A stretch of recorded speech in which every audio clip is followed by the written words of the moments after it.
everyone who joined. My name is Dani. I'm the VP of Customer Success and Professional Services here at Magix.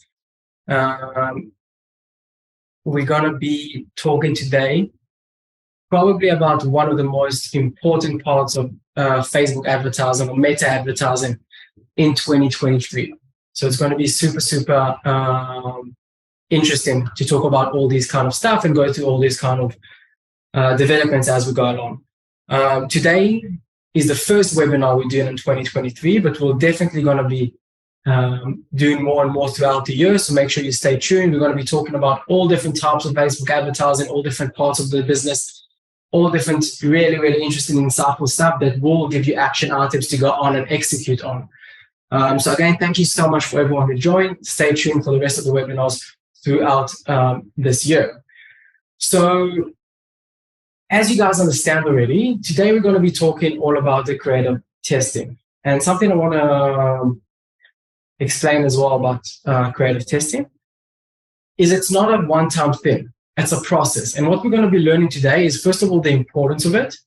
But second of all, how to develop this into a scalable process. How can I turn this into something that will use my business on an ongoing basis and not once off? So that's what we're going to be talking about today. We're going to talk about the theory, and then we're going to talk about how to actually execute this. So you can then afterwards go ahead and execute it by yourselves. So just an FYI, the session is recorded, so you'll be able to watch it again afterwards. I've shared with the rest of your teammates they couldn't make it due to double scheduling or anything like that. In addition to that, we have a Q&A box. Feel free whenever you have any questions, just pop it in there. We have the amazing panelists and team members with me here that at the end will be able to assist us with going through the questions and making sure everyone gets an answer to the questions they have. So without further ado, let's go ahead and go through it. So as you understand, don't guess, test. This is really the essence of what we're trying to be doing today. So first of all, why is creative testing even important? Why is it something we're even talking about? So first of all, this is to improve effectiveness, right? We want to make sure we're very effective with our creative testing. We want to make sure we do it in a correct manner. Next, we want to minimize risks. We don't want to just think something is working well, give it a big budget, and then it ends up dropping down our entire performance. We want to make sure we maximize those kind of stuff. Uncover insights with something we think is working well, we don't know is working well, all those kind of stuff. We just need to dig deeper and identify those kind of stuff. Stay relevant. This is something super important. The market changes. Meta ads change. If we would have looked at 3 years ago, 4 years ago, no one even knew what a UGC was. Now everyone is doing user-generated content. That's what everyone is currently doing. So we need to all the time test the trends, test what's working in the market in order to see these kind of stuff. And next, most of us want to maximize return on ad spend or cost per lead, whatever our main KPI may be, but that's the main objective. We want to maximize this. We want to make sure we bring it to the highest levels possible, right? And in order to do this, we need to identify where we can scale and have a process allowing us to scale in a correct manner. So unleashing your inner mad scientist. So something that's really important and I always like to talk about is without data, you're just another person with an opinion. So I can think this is really good. I can think that is really bad, but it's not relevant. We need to test. We need to gather data, and then we can actually execute based on this data. We can identify what's actually working well and then scale up on that. What's not working well and stop spending money there. So we need to collect data in order to make sure we actually do this. So just kind of a summary of what we're going to be first talking about before we talk about how the process to execute it inside Magix. So the first thing we're going to be talking about is how most people do it, how the pros do it, and then best practices to test ads like a boss. And obviously, what not to do is as important as well. So the first thing we can want to talk about is how most people do creative testing. And there's two scenarios that most people do it, right? Option number one, you have a creative testing campaign, or it can be any campaign, to be honest. You have an ad set. Let's say this ad set is called XYZ, whatever it may be. And we just launch a bunch of new ads, right? So we put an ad, and we hope for the best. We let Facebook spend the money, and we see, okay, let's come back and try and identify which one worked well. That's option number one. Option number two, and as we can see from our mate Donald Trump, this is not correct. Option number two is we have a campaign, we have existing ad sets, we have existing ads, and then we launch new ads into the mix. So we just have the existing ads running with the new ads, and we have them launching into the mix. The biggest problem we have with this, and this is probably what 90% of people do, maybe even higher than 90%, is we can't control how much budget goes on the ad level, meaning there's no distribution. I come back a week later, 5 days later, however much time I want to give the test, doesn't really matter. Come back a few days later, I see this ad spent $100. This one spent $20. I can't compare them. Even if this one had a better return on ad spend, I can't compare them because they're two different languages. They speak in two different languages completely. And that's why I need to have more of a controlled group. I need to make sure I'm spending my money evenly. I'm controlling my budgets in order to make sure I can actually compare them in the end. So as we know, this is Ron as well. So how do we actually want to do creative testing? How do we want to test this in the right manner? So the main thing we want to do is we want to have a creative testing campaign. Now, something that's important is we want to have this on an ad set budget optimization. We don't want to do CBOs. We want to do ABOs because we want to stay in control, right? Kind of like a rule of thumb is ABOs for testing, CBOs for scaling. So ABO is testing, and we currently are testing. So what we want to do is we want to create an ad set. That ad set will have a budget X. Now, all the other ad sets inside this campaign or inside this test that we're currently running will be duplicates of this ad set. This is super, super important. We're duplicating the audience. We're duplicating the budget. We want them all to be exactly the same. The reason for this is because then we compare. If I do this interest X and this is interest Y, I can't compare the two. I can't say which ad performed better and which one performed worse because maybe it's because of the ad set, or maybe it's because of the budget, or maybe it's because of the bidding, or maybe it's because of whatever other segmentation we can do. So we need the control group to be exactly the same in order for us then to identify the success or the failure to the creative. So everything else needs to be the same. So we have a budget, let's say it's $50 for an ad set. And now each one of them will have one ad. This is allowing us to control that each ad will spend the entire ad set's budget. Meaning now when we come back 5 days later, this ad spent X, this one spent X, and this one spent X, and this one spent X. All of them spent the same amount of money. Now, one of the big concerns people have when doing these kind of stuff, duplicating, is we don't want to have an overlap of audience, right? We don't want the audience to be too much. It can cause high frequency, high CPMs, and all those kind of stuff. So when you're dealing with not large budgets, let's call it couple of $100 a day max on creative testing, maybe 1,000. And we're talking about audiences of millions of people, the overlap is going to be very, very small. So this strategy is usually for acquisition, top of funnel. That's what we want to focus on. Okay. And therefore we don't need to worry about all the rest of that we talked about now. Cool. Next, we want to talk about how to actually do it. What are the best practices in order to execute those kind of strategies? So the first thing is to define a clear objective. What's a success and what's a failure? And this will be a crucial part for us when we want to then talk about a scalable approach, because we need to define one clear truth of success or failure. It can be return on ad spend, it can be cost per acquisition, it can be outbound CTR, it can be a bunch of different things, but we need to define it in order for us to then use a scalable process.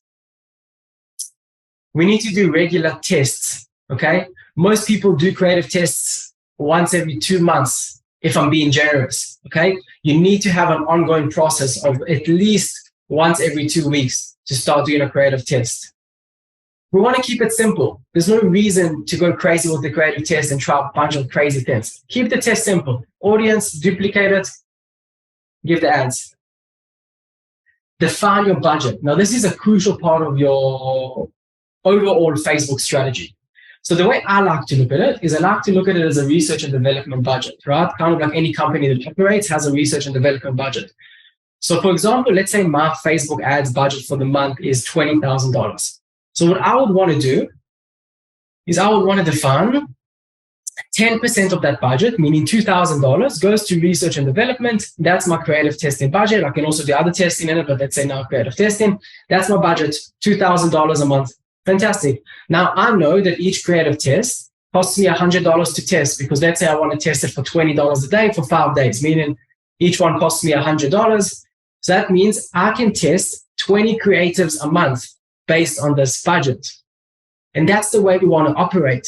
We don't want to just throw money. We want to define a budget for the creative testing, work in an organized manner, and this will what lead to success.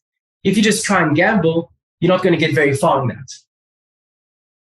Segment your audience. Identify the audiences that you want to do the creative testing on. You want to identify an audience that's A, large, and B, consistently performs relatively well. This can even be a broad audience, by the way. It doesn't even have to be a segmented audience or anything like that, right? Just like males in America, 25 to 55, because you know that segment usually performs okay for you.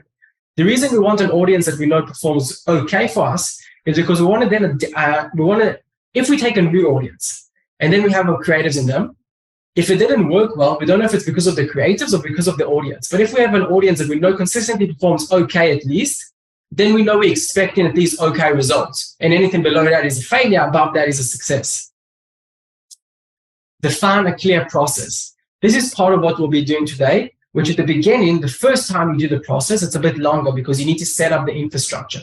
But afterwards, you have a really nice process of how you can have this machine working for you. And you just need to minimize the amount of work that you need to do, and the rest works for you very, very smoothly. So I hope everything is clear so far. If not, of course, we'll go back to the questions at the end.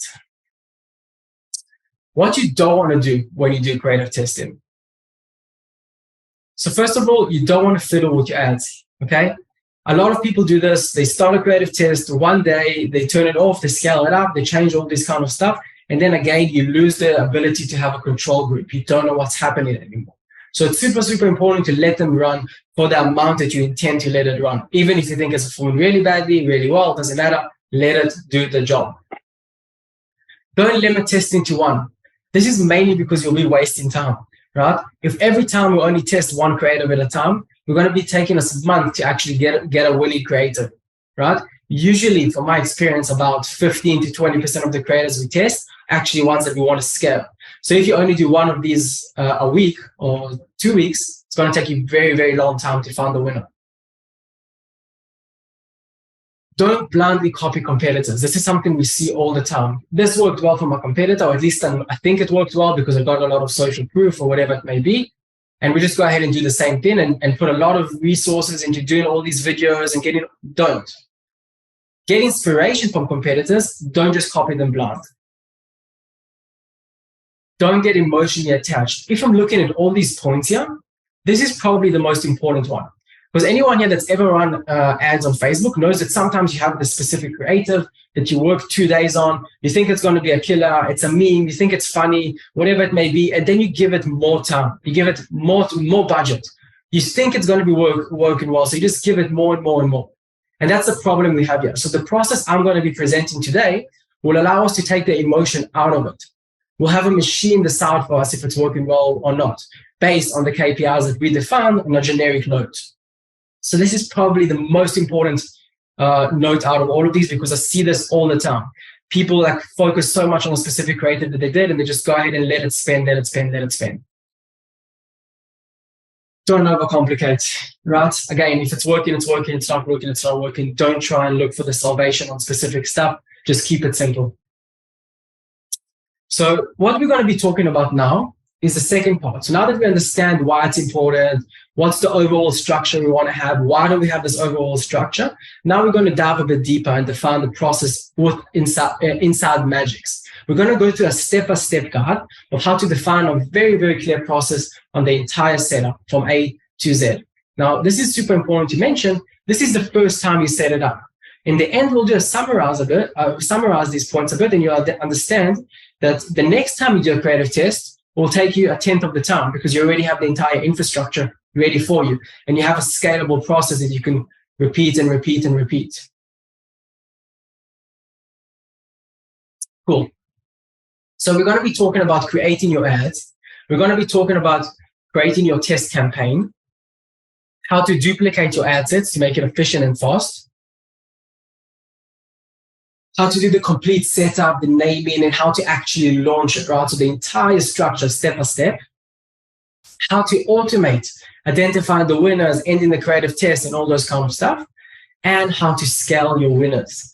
We want to eventually identify the winners. So step number one, we want to be creating our ads. So the first thing we want to do is we want to go over creatives. We want to choose the creative in the menu, create new ad on the drop-down. Fantastic. Next thing we want to do is we want to go ahead and we want to create the ad. So a few things that are important over here is we want to give the name, we want to upload the creatives we want to upload first of all. We want to give the creative a test. It doesn't have to be test number one. It can be whatever naming you want to give it. And we want to complete the setup of how we want to do it and so on and so on. So we're going to have to give it an ad copy. We're going to have to give it a headline. We're going to have to give it a URL. We want to have to give it all the different things. We want to work on the call to action and all those kind of stuff. What's really fun about this is when we go on ad copy, for example, Magics will automatically identify the best ad copy for you. So what we want to do is we want to use an ad copy that we know works well. We want to use a call to action we know works well. We want to use a landing page we know it works well. And Magics will really allow you to do all these different segmentations in order to actually test their creative, allowing for a control group. So everything will be static. The only different thing will be the creative itself. Fantastic. Once we finish setting up the first one, we want to actually save the ad. The next thing we want to do is now that we've saved the ad, we want to duplicate it. And this is where Magics really helps you with your speed to become super, super fast in executing these kind of stuff. So we created the ad. We click on this little duplicate icon as many times basically as we want to create the ads. So if we have 5 creators we want to test, we do it 5 times and so on and so on. Once we've duplicated it, we go to the next one, which will be called duplicate, obviously. And you just change the name, number 1. And number two, change the creative. Once you change the name and the creative, you simply click save. And that's it. That's the process you want to repeat as many times as you want to test creatives. Again, the infrastructure stays the same. The ad copy, the landing page, the call to action, it all stays exactly the same. The only thing we're going to be swapping is the creative, allowing for a very steady control group. I hope this is clear so far. So again, insert the name, repeat the process, and so on. Now that we've created all the ads we want to create, we want to actually launch the creative test campaign and ad sets. So step number 1 was complete, and now we move to step number 2. So we want to go ahead and go to the launcher and go to the audience launcher. From here, we want to identify which audience we want to launch. So if we already know, for example, this is just an example here, yeah? Infrequent silver value customers works well for us. We can go ahead and select it. If we want to investigate which audiences work best for us because we're not sure about this, we can go into the audience studio. You can get there by going into interest targeted. But let's say that you know which audience works well for you. It can be an interest, a lookalike, it can be a broad audience, whatever it may be. You select the audience that you know works relatively well for you. Something really important, top of funnel. Okay, this is for acquisition, as we discussed. Once we finish selecting the audience, we select next. And I want to note out that regardless of how many creators we want to test, we'll be selecting only one ad set over here. So only one audiences will get selected. Once we do next, we'll reach this page over here. Now, we don't want to launch it currently into the optimized structure because we want to launch it into a creative testing campaign. We want to make sure we launch this effectively. And this is super, super important for the automations to operate as intended. So what we want to do is we're going to go ahead and click on the Create New Campaign button. And we're going to give it a name, Magic's Creative Testing, or whatever name you want to give it to make sure you identify it.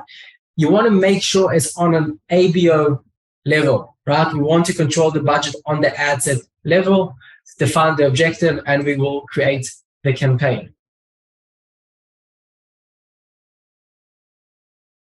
Once we created the campaign, it will show us over here. So we launch it into a campaign of our choice, Magic's Creative Testing, and we can go ahead and select next.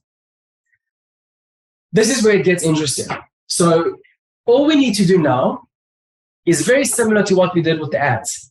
We're going to duplicate the ad sets for the number of creatives we are testing. So if we test in 5 creatives, we're going to be duplicating the ad set 5 times. We can simply duplicate by clicking on that duplicate button over here. So what we want to do is we select the first one. So let's say for this example, you can see I duplicated it 3 times. So I select the first ad. And by the way, the ads you created will show up under new ads, of course. So we select the first ad and we do save changes. And then it brings us to the next one. We can see now the first one is complete. We go to the next one. We select the next ad we want to launch and we do save changes. And we repeat the process as many times as we want to do all the ads we want to do.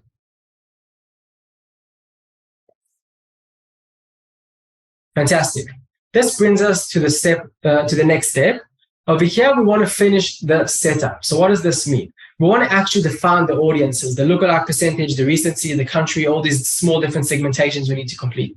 Now, because all of these audiences will be exactly the same, what's really interesting and fun to do is we can simply select on top of the audiences and Magics will automatically select all the audiences for you. Meaning at once, you can select all your ad sets and make all the optimizations. Now, this is a crucial part because I remind you, we want the audiences to be exactly the same. We don't want them to be different. We want to have a very steady control group in order for us to know what we're doing. So we configure the settings, the lookalike percentage, the recency as discussed, and we do save changes. Now, this is a process that's super fast because we can do it for 5, 10, 15 ad sets, however much we want, all at once. Fantastic. The next thing we do now is the last step before we launch the creative testing campaign, ad sets and ads. And that's to go ahead and now to create the naming structure. So the first thing we want to do is adjust the ad set name structure in order for us to identify it's a creative testing campaign. So insert the naming structure we want, we'll remove what we don't want. And then you can see over here, for example, Magic's infrequent silver value customer, United States, 0 to 180 is the recency, 5% lookalike. I added the creative testing over here, and I added the date of the test so I can identify when this was launched. And I click apply the name, and this will give us this nice little structure so we can really follow up on what we want to do. And we can also save this naming structure in the future in case we want to launch more creative testing. So this naming structure will be ready for us. Once we finish doing this, we simply do launch. So that's it. This part is now super, super important because we're now at a really steady place. We have a campaign, we have ad sets, and we have ads. So we're in a nice structure where we want to be. So now we want to identify, okay, so I launched the creative test, I launched the ad sets, I launched the campaign. How long should this run for? A day, 2 days, 3 days, a year? How long? So that's what we define. And there's really 2 strategies to look at it. The first one, I want to say each creative test should spend $50. And after $50, I'm going to go ahead and say, let's look at it now and compare. So that's the first strategy. The second one is each ad is active for 4 days, meaning I'm going to let each ad run for 4 days. And only after 4 days, I'm going to compare them. And then I'm going to decide how they perform, good, bad, and so on. What I personally like to do and what I found to be a best practice is to combine them. And that's what we're going to be doing using the automations. We're going to be taking kind of the best of both of these strategies and implementing that using the automation. So let's go ahead and talk about that. So the next part of our puzzle, and we already started to have this nice little process built out for us, right? We already have the process of creating the creatives, launching the ads and the campaigns, and now we want to actually automate this as well as much as possible. So our next part of the puzzle is to come over here and to go to the automations and click create automation. Once we click create automation, we want to go ahead and create our own automation, and we want to create an automation on the ad level. Okay, specifically for now, we want to do it on the ad level because this is for creative testing. Fantastic. So the first thing we want to do is we want to set up an automation to pause our ad. So this is a super, super simple automation. We want the creative test to finish and go ahead to pause it. So what we're going to do is we're going to select the task. The task is basically the action that we're going to be taking once the conditions below are met. So the task is to pause the ad. Now, when should this actually happen? So the first condition is hours since creation are greater than 96, meaning it's been active for at least 4 days. That's the first condition we want to make sure happens. The second one is amount spent is greater than $50, meaning we're making sure that we spend at least $50 on our ads. And that's the two criteria we want to make sure are met. And after these two criteria are met, the automation will automatically pause our ads, and then for us to come to identify the winners and the losers. And that's really the first part over here in this process.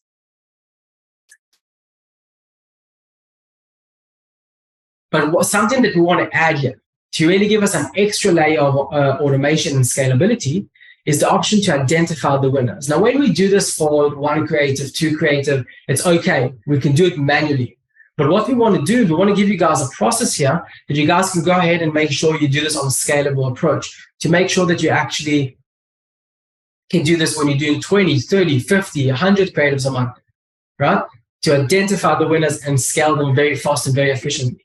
So what we want to do is we want to add another action. And using that action, we're going to select add to name. Now, for example, you can add to name winner, but you can add really anything you want. Creative test, best performer, whatever it may be. This is where we start identifying all these different segmentations. So we talked about that.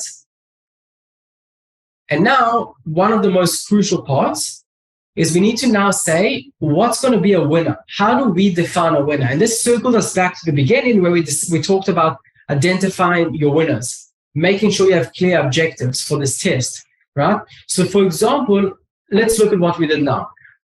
Hours since creation are greater than 72, because if it's only been active for 1 day, we don't have enough data. We want to make sure it's been active for at least 3 days. Spent at least $30. So again, doesn't have to spend the entire budget for the test yet, but we do want to make sure it spends some money before we label it as a winner, right? Now, this can vary depending on your account spend and budgets and your cost per acquisition and all this kind of stuff.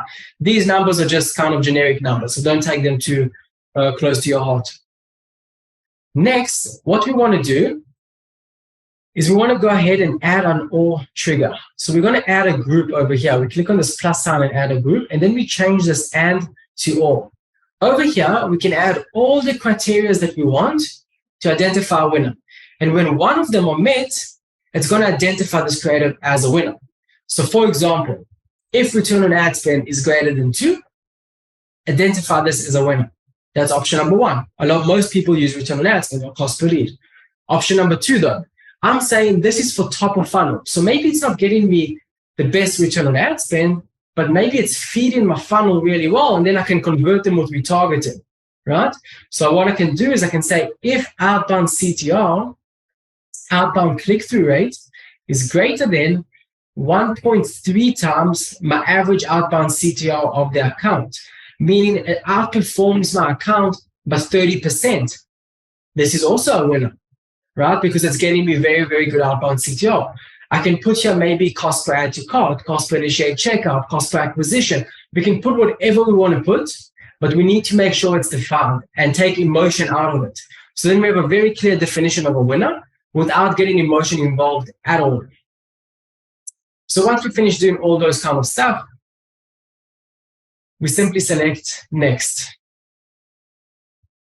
In this stage over here, we can give the strategy a name, which is really important because we want to make sure we identify the strategy. And we want to filter the campaign name to include creative testing.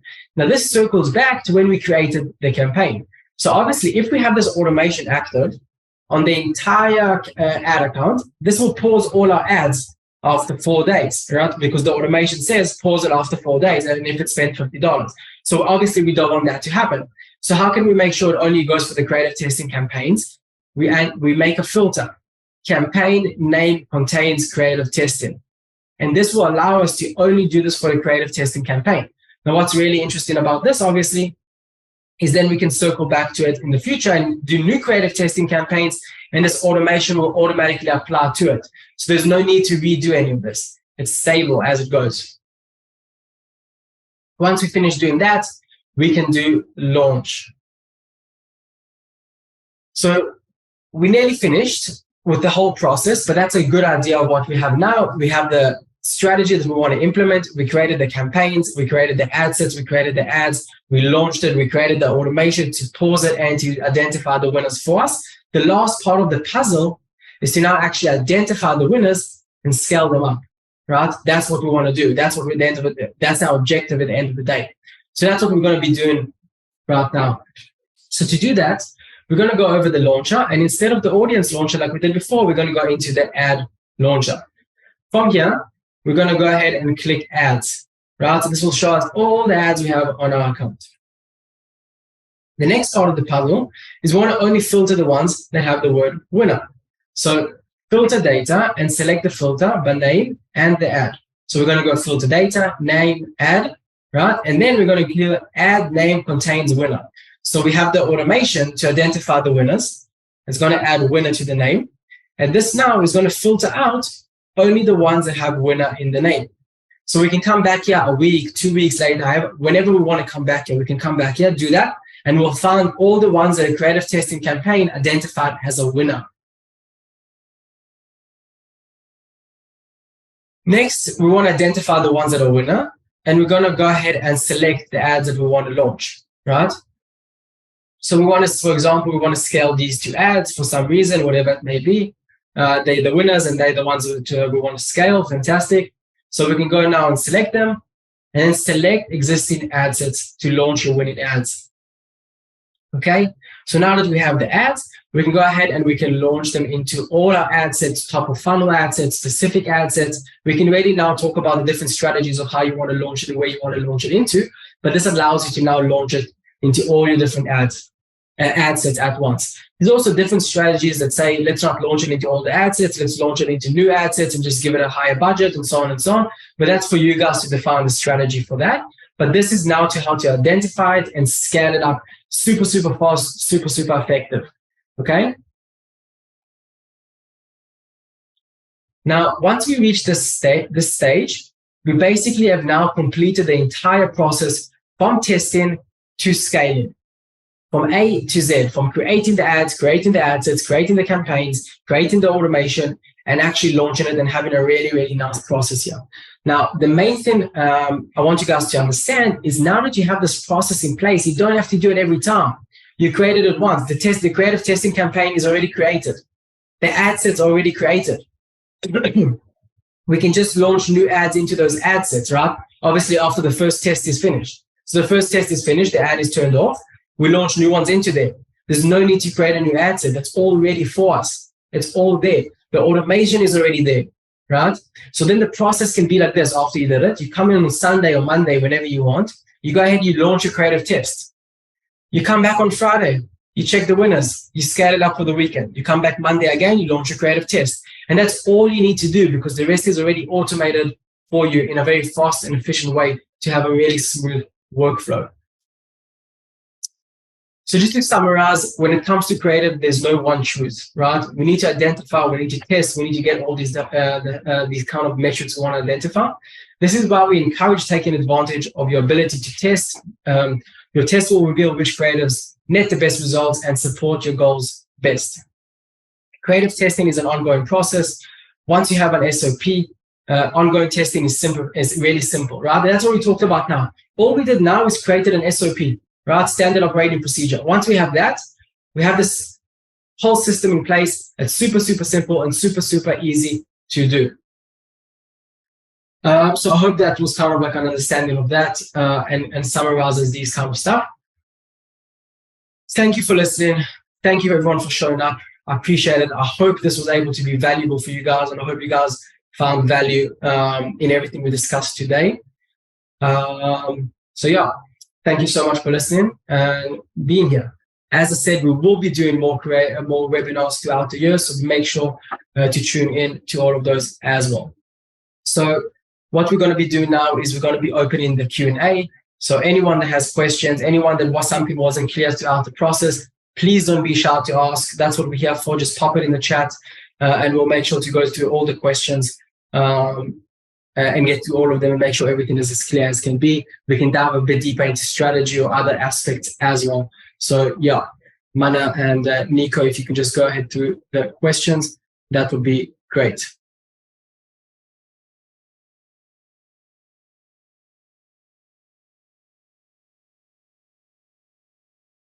Brilliant. Hi, everyone. Just starting off with the first question came from Yuval. He is asking, what do you think of using impressions as the condition instead of the amount spent? So meaning finishing the best, the test once the ad has reached a certain number of impressions. Yeah, so 100%, very, very valid strategy. And a lot of people do that as well. So the pros of that is it's the most fair, right? Everyone saw the ad 10,000 times and now I can judge it. Super, super fair strategy, right? And you can't say one got more, one got less. The problem with that can be if you have a very expensive CPM and a very cheap CPM, sometimes you want to take that into consideration into your ads as well, right? Because you have different exposure. For example, if an ad is getting bad social proof, all these different stuff, the CPM will be more expensive, right? And that's the kind of stuff you want to take into consideration as well. But a lot of people add that into the automation as well. So we can add another conditions. Impressions are equal 5,000 or whatever it may be. We just then need to understand that the spend will be different. And that's okay. It's not a good or a bad thing. It's a different strategy. We just need to understand that and make a decision. But super, super good question.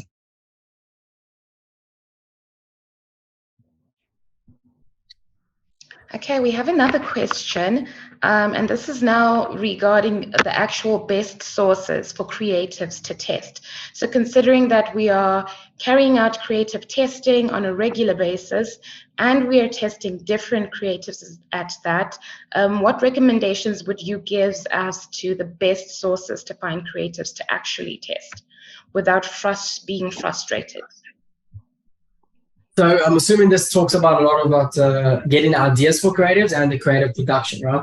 So ideas for creatives, the best thing is, in my opinion, is the Facebook ads library, right? That's the best thing you can do. You go to your Facebook ads library, it's public to everyone, it doesn't cost any money, and you just go ahead and go through all the different competitors you have, other stuff that may be relevant. You see what's getting a lot of social proof, and you kind of use that as motivation to do it. There's also a TikTok library, right? That's also public and free to use. TikTok library is much more UGCs, right? So it's very relevant to what's happening currently. So I would recommend looking into that as well. Regarding production, that's probably where most people fail because of lack of time, not because of anything else. So regarding production, you can see, for example, you can use services, number one. Magix has a service, Spark, where you can use production. You can use another service, whatever it may be, for unlimited creatives. And then you can basically get them as many as you want. That's option number one. Option number two, you can use a freelancer, right? And option number three, you can use these apps. So if you're a designer, you can assign the time for it, hire someone in-house. The apps, the big advantage of them is you can do it very scalable. You can duplicate and change them. The big disadvantage is it's very limited in what you can actually do there. So my biggest recommendation, if you're a small size business entrepreneur, you just on your new past, is to outsource it to a company that allows you to do that unlimited creatives, and then you don't need to stress about it. So there's quite a few services that do those kind of stuff. So that would be my biggest recommendation there. And usually they can also help you with ideas. They know what's happening in the market. They know what they're designing for the competitors. They know what they're designing for other people, and they can help you design them as well. Great. We've got another question from John asking, what are the potential risks or drawbacks of conducting creative testing? So the risk is the biggest risk, I think, is you won't have any winners, right? People always assume when I do creative testing, I'm going to find something to scale, but that's not the case, right? We test to see a win or failure, but for example, if we test 5 creatives, all 5 of them can be bad in theory. So that's, I think, the biggest risk, and then people feel like they're wasting money.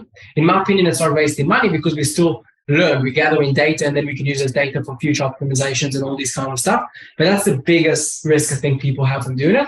And the second one is not a risk, but it's a drawback, is people aren't familiar with the best way to do it, so they just don't do it. Or they just have a new creative and have the designer team send them a new creative, they just launch it into ads because they're not really sure how to have a clear process and all this kind of stuff. So I'm hoping now that they have a bit more of a clear process and this won't be as much of a drawback.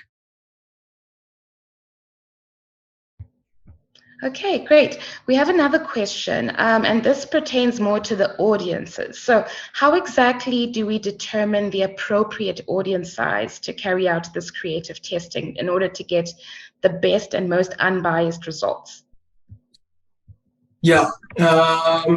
So that's a good question. So usually you want to identify an audience of a couple of million if possible, right? If you're in the United States, Europe, United Kingdom, Australia, you have a very, very large audience. You want to identify those kind of stuff. Obviously, if you're selling something only for very specific segmentation, then you won't be able to.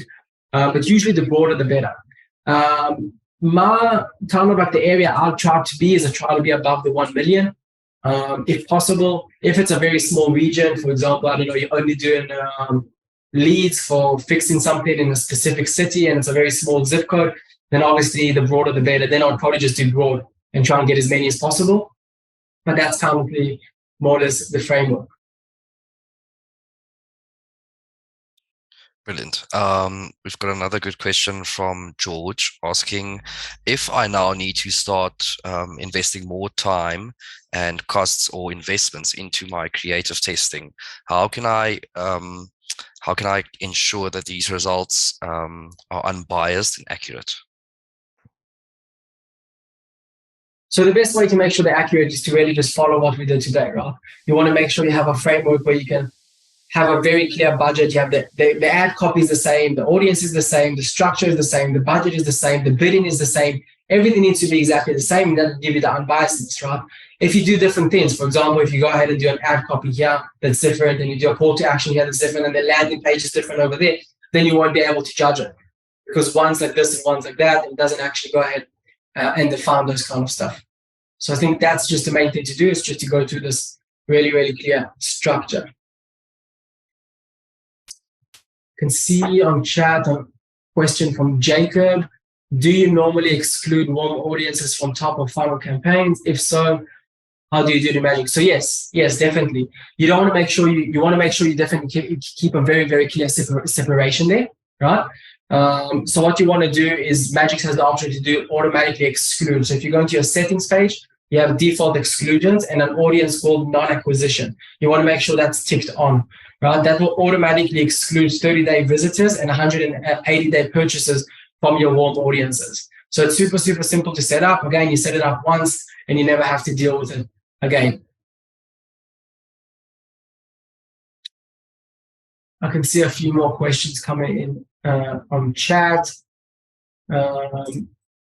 Yuval, what do you think of using impressions? Oh, that's the one we had before. Santiago. Some ad accounts have seen success in doing separate ad sets with one ad for each ad set, and for each ad gets enough budget. Okay.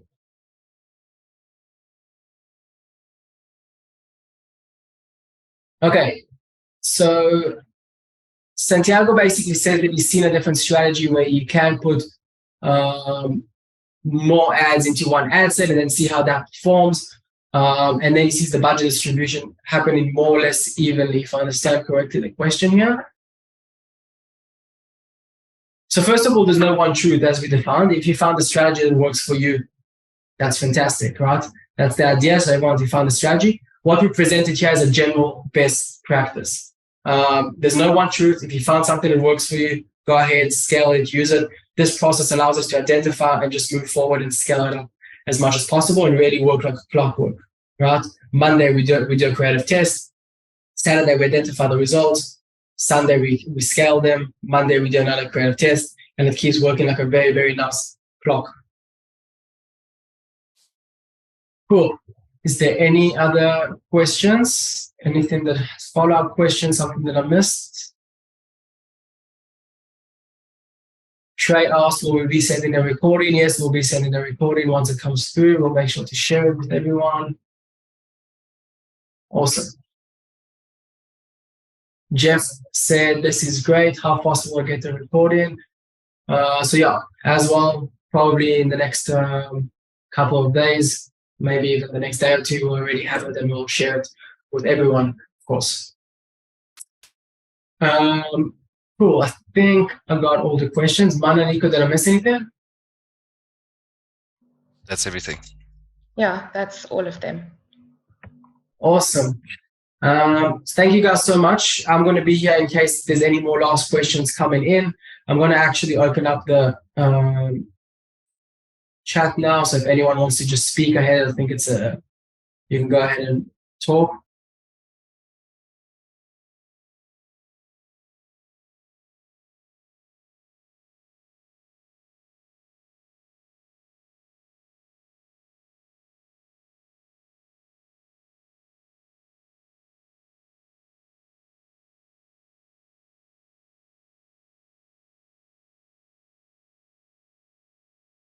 Yeah, now I'm realizing I didn't actually let you guys talk yet. Yeah.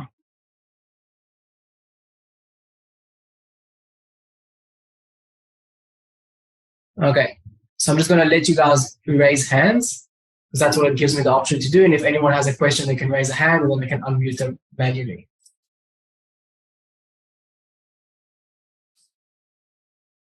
Okay, Santiago. Can you hear me now? Oh. Yeah.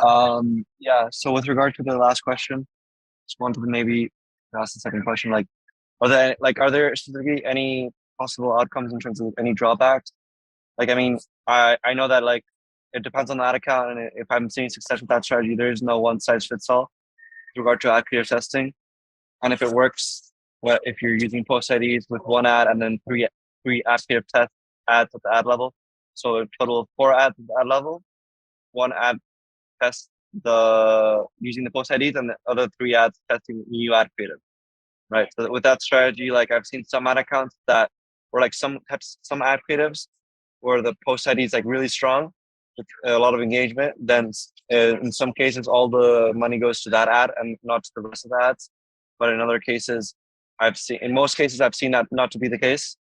But I just wanted to hear like what's your take on that, and based on what my main thing is I don't want to risk it, right? I don't want to risk it. So I don't want to have people coming to do a creative test and then all the budget goes to one specific creative that spends a lot of money because it has a lot of social proof, as you said, and then I wasted 5 days of my life plus a budget.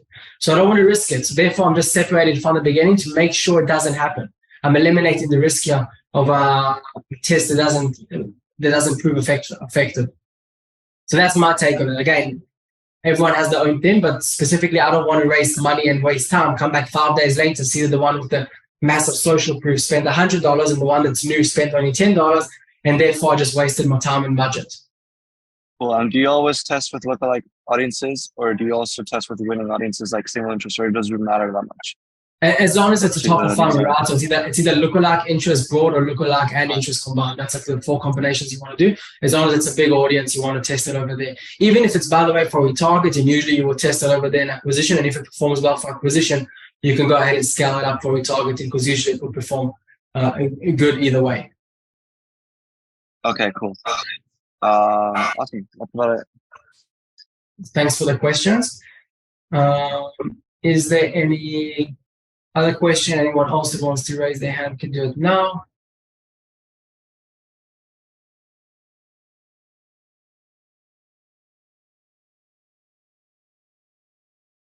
Awesome. So thank you everyone so much for taking the time. We'll update you guys in the future on the future webinars we have as well. If you guys have any questions as well, you can feel free to email me, send me a message on LinkedIn. You can find me on my email. It's danif@magic.com. Feel free to reach out and yeah, keep crushing it and we'll be in touch.